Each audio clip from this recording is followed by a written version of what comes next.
नोंथांनि बेंक एकाउन्टजों आधार कार्डजों लिंक दंना गैया लोगोफोर?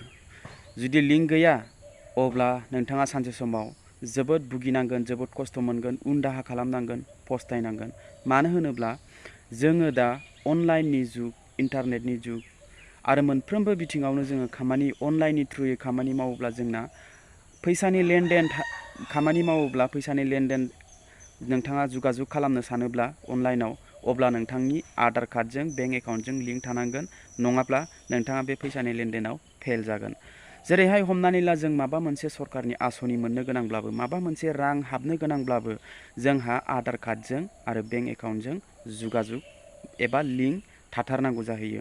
जेरै हमनानै ला दा अमृत बृक्षा आन्दलन बिनि राङाबो जुदि आधार कार्डजों बेंक एकाउन्टजों लिंक गैया अब्ला बे रांखौ बिथांमोनाबो मोननो हानाय नङा। स' दिनैनि भिडिअ'आव आरो गोबां बेनिफिट दङ। आधार कार्डजों बेंक एकाउन्टजों लिंक खालामना लानाया जोबोद बेनिफिट आरो जोबोद खामानियाव होबावो। जेरैहाय हमनानै ला आरोबाव जोङो बबेबा समाव जोंनाव एटिएम लांफ्लाङाखै बा एटिएम गैया, पासबुकबो गैया, नाथाय नोंथाङा आधार कार्डनि थ्रुयैबो रांखौ दिहुननो हायो। अके लोगोफोर, थ' बिदिनो जोबोद गोबाव समनिफ्रायनो जोङो आधार कार्डजों आरो बेंक पासबुकजों लिंक खालामनांगौ होननानै गोबां समनिफ्रायनो जोङो मिन्थिबोगासिनो। बाट गोबाङानो खालामना लादों, नाथाय गोबाङानो खालामना लायाखै। सोरनाबा आधार कार्डजों जि बेंक एकाउन्ट दंमोन बे बेंक एकाउन्टआ क्ल'ज जाबाय बा गोदान इस्यु खालामफिनदों, गोदान बेंक खुलिदों। दा बेजों जुगाजुग बै पुराना बेंक एकाउन्टजोंसो लिंक दंमोन, दा नैबे गोदानजों लिंक गैला।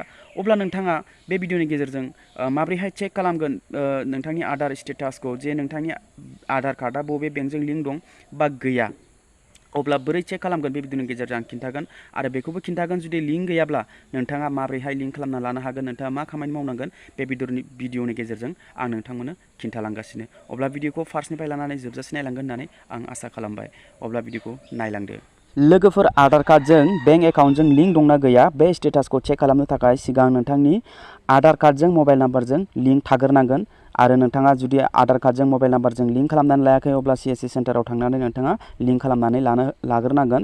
बे लिंक जाखांनायनि उनावसो नोंथाङा गासैबो आधार कार्डनि एक्टिभिटि स्टेटासखौ चेक खालामनो हायो। अके, अब्ला आंनाव बेयाव आधार कार्डजों मबाइल नाम्बारजों लिंक दंखायो। स' आं स्टेटासखौ चेक खालामनानै नोंथांमोननो खिन्थागोन, जेरावनोखि नोंथाङाबो चेक खालामनानै नायनो हागोन। आरो जुदि नोंथाङा चेक खालामनायाव जुदि एक्टिभ नङा, गैया, अब्ला नोंथांनो आं खिन्थागासिनो माबोरैहाय नोंथाङा आधार कार्डजों बेंक एकाउन्टजों जुगाजुग खालामनो हागोन। अके, अब्ला भिडिअखौ नायलांदो। लोगोफोर, जिखुनु नोंथाङा मोनसे ब्राउजार अपेन खालामदो नोंथांनि मबाइलाव। जेरैहाय आं बेयाव हमनानै ला क्रम ब्राउजारखौ अपेन खालामबाय। क्रम ब्राउजार अपेन खालामखांनायनि उनाव आं सार्च खालामगोन, बियो आधार कार्डनि अफिसियेल वेबसाइट UIDAI बिदिल' टाइप खालामनानै नोंथाङा सार्च खालामनानै हो। बेयाव सार्च खालामनाय लोगो लोगो बे आधार कार्डनि वेबसाइटआ बेफोरबायदि अपेन जागोन। बेफोरबायदि अपेन जाबाय। बेफोरबायदि अपेन जानायाव जुदि बेयाव लेंगुवेज सेलेक्ट खालामनायनि अपसन फैयोबा नोंथाङा लेंगुवेज सेलेक्ट खालामनो हागोन, इंलिस बा हिन्दी।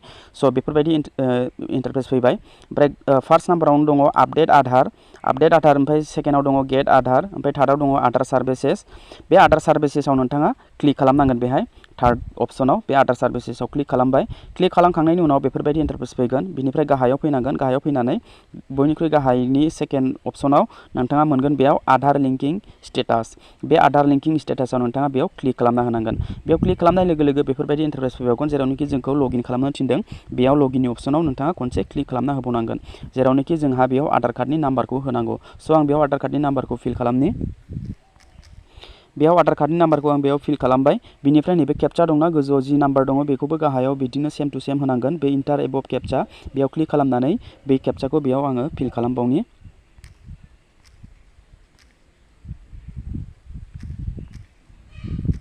अके, बे केपचाखौ फिल खालामखांनायनि उनाव सेन्ड OTP आव नोंथाङा क्लिक खालामनांगोन, जेरावनोखि आधार कार्ड लिंक थानाय मबाइल नाम्बाराव OTP थांगोन। बे OTP खौ नोंथाङा बे गाहायाव इन्टार खालामना होनांगोन। स' आङो सेन्ड OTP आव क्लिक खालामबाय।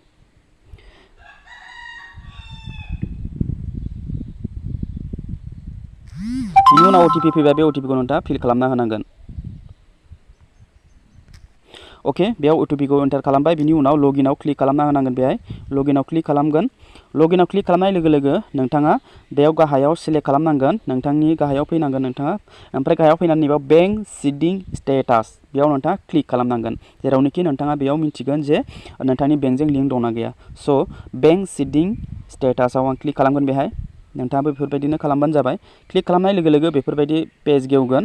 बेयाव दङ आधार नाम्बार लास्टनि 4 डिजिट ओमफ्राय गाहायाव दङ बेंकनि नाम जुदि नोंथाङा बेंकजों लिंक दङब्ला नोंथांनि बेंकनि नाम फैगोन बेंक अफ इन्डिया स' जि नोंथाङा बेंकआव एकाउन्ट दङ आरो माजों लिंक खालामदों बेयाव नाम फैखागोन आरो बेंक सिडिं स्टेटास बेयाव एक्टिभ जानानै दं डेट मिन्स आंनि एकाउन्टआ आधार कार्डजों लिंकेज जानानै दंखायो बेयाव लास्ट आपडेट डेट बेयाव सनबो यार डेट टाइम माबा ओंखारखागोन बेयाव यार ओंखारखागोन 27/9/2017 आं बे एकाउन्टखौ क्रिएट खालामदोंमोन खुलिदोंमोन स' बिनिफ्रायनो आंना बिनि उनाव आं लिंक खालामाखैमोन गेजेर ससेसो आं लिंक खालामदों स' बेयाव एक्टिभ जानानै दङ आरो जुदि नोंथाङा बे एकाउन्टआ जुदि गैलाब्ला क्ल'ज जाबायब्ला नोंथाङा गुबुन एकाउन्ट खुलिदों अब्ला बे गुबुन एकाउन्टनिखौ माबोरैहाय बेजों लिंक खालामनो हागोन जेरावनोखि बियो बे एक्टिभ थानाया बे बेंक अफ इन्डिया जुदि नोंथाङा स्टेट बेंकनि गोदान खुलिदों आरो बेजों नोंथाङा लिंक खालामनो सानदों अब्ला नोंथाङा बोरै खालामगोन बेखौ आं नोंथांमोननो खिन्थागासिनो स' नोंथाङा दा स्टेटासखौ बोरै चेक खालामनांगौ बेखौ मिथिबाय नङा होमब्ला दानिया नोंथाङा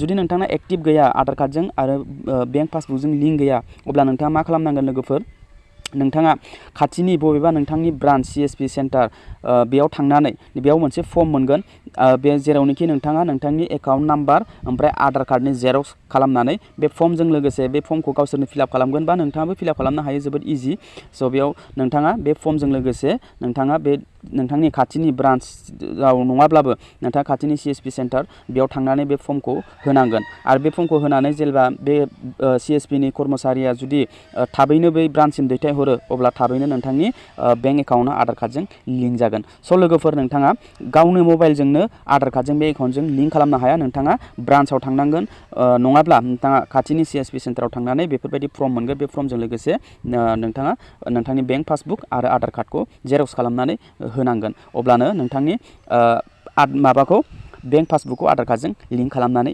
होगोन स' नोंथाङा दाबो खालामनानै लायाखैबा थाबैनो बे भिडिअखौ नायदोंब्ला बेफोरबायदि चेक खालामनानै लाग्रो बिनि उनाव थाबैनो खालामनानै ला मानो होनोब्ला समा नेबाय थाया गाबोन समफोरनो आरो मा बबेनि अनलाइन मा फैगोन मा खालामनांगौ जाहैगोन अब्ला नोंथाङा जोबोद खस्थ' मोनगोन स' नोंथाङा बुजिबाय जानांगौ मिथिबाय जानांगौ जे आधार कार्डखौ बोरैहाय चेक खालामो बेंक एकाउन्टजों लिंक दंना गैया आरो जुदि लिंक गैयाब्ला नोंथाङा मा खालामनांगौ आं खिन्थाखाबाय अके लोगोफोर दिनैनि बे भिडिअआ बेखिनियावनो भिडिअखौ मोजां मोनोबा लाइक खालाम चेनेलखौ साबस्क्राइब खालाम आरो बे भिडिअखौ फेसबुकआव नायदोंबा फेसबुक पेजखौ फल' खालामनानै बे भिडिअखौ शेयार खालामनानै हो जाहाथे मिन्थियैफ्राबो मिन्थिथों अके लोगोफोर अब्ला भिडिअआ बेखिनियावनो लोगो मोनगोन next video tata bye bye and take care